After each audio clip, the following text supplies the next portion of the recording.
The following is a COVID-19 update statement by Minister for Health, the Honorable Nicholas Steele.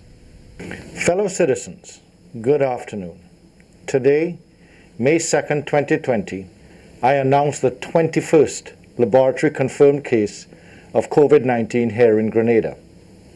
To date, there have been 20 total cases on mainland Grenada, of which 13 have been declared medically recovered. The total active cases are now 7. This most recent case is a male in his early 20s who is also an employee of the same company as 4 of our previously announced cases.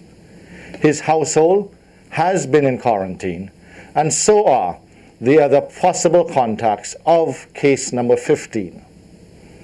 Already, all of the employees of that company and their contacts have been tested, with most returning negative.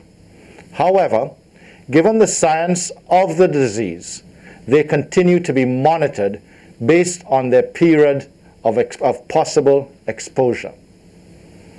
Health officials continue to be vigilant with their contact tracing and are still working to determine the original point of contact for these workplace cases. As we discussed before, that company is still closed and must demonstrate adherence to safety measures before it is allowed to reopen. We will ensure that every business that opens up or requests permission to open does so with observance to the strictest levels of health and safety protocols. We have developed guidelines for health and safety in the workplace in consultation with unions, employers, and other stakeholders. Each workplace must demonstrate that it will adhere to those guidelines in order to receive permission to operate. While we are all anxious to resume further economic activities, we have repeatedly said that we will not do so at the expense of lives. Workplaces, especially enclosed spaces, are ideal places for the transmission of the virus. Therefore, we urge everyone to remember to keep your guard up in the workplace, just as you would in the outdoors. Exercise the same measures, such as frequent hand washing, use of hand sanitizers, practice physical distancing of at least 6 feet, and wear your mask always.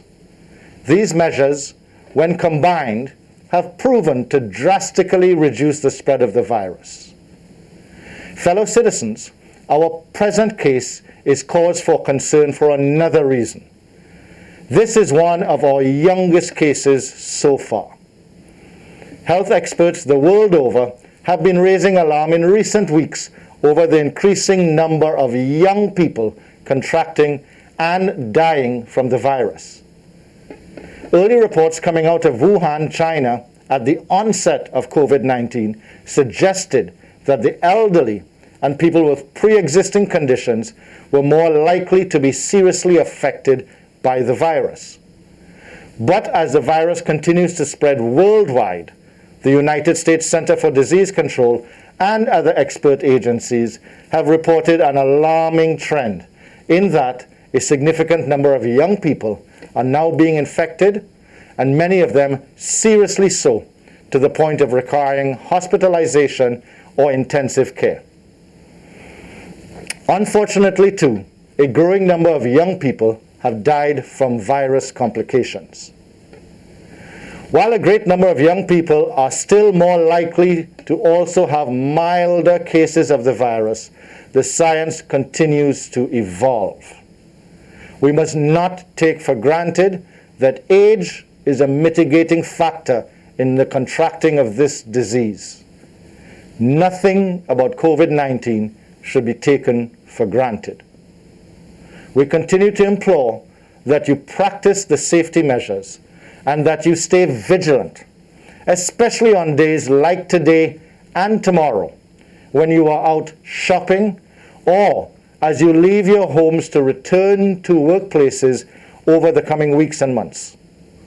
Remember that many people are also asymptomatic carriers of the disease, but can still transmit to others.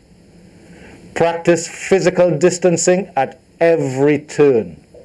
Wear your mask every time you leave home. We are not anywhere close to seeing the end of COVID-19. And as science and history have taught us, viruses come in waves. Each one can be worse than the one before. We are in the first wave, and we must exercise caution at every turn.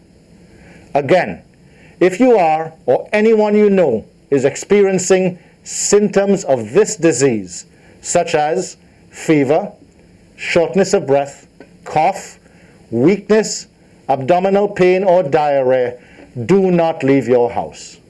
Avoid contact with others and reach out to us immediately through text messaging, Facebook messaging, or please call our health hotline at 538-4787 or 458-4787.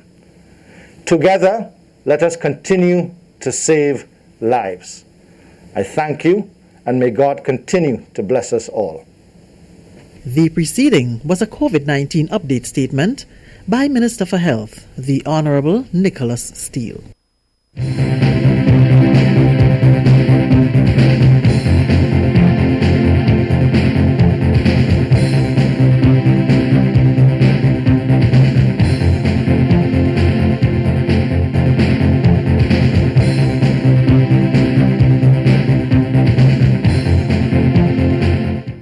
COVID-19 spreads from person to person through the droplets that are produced when someone coughs or sneezes.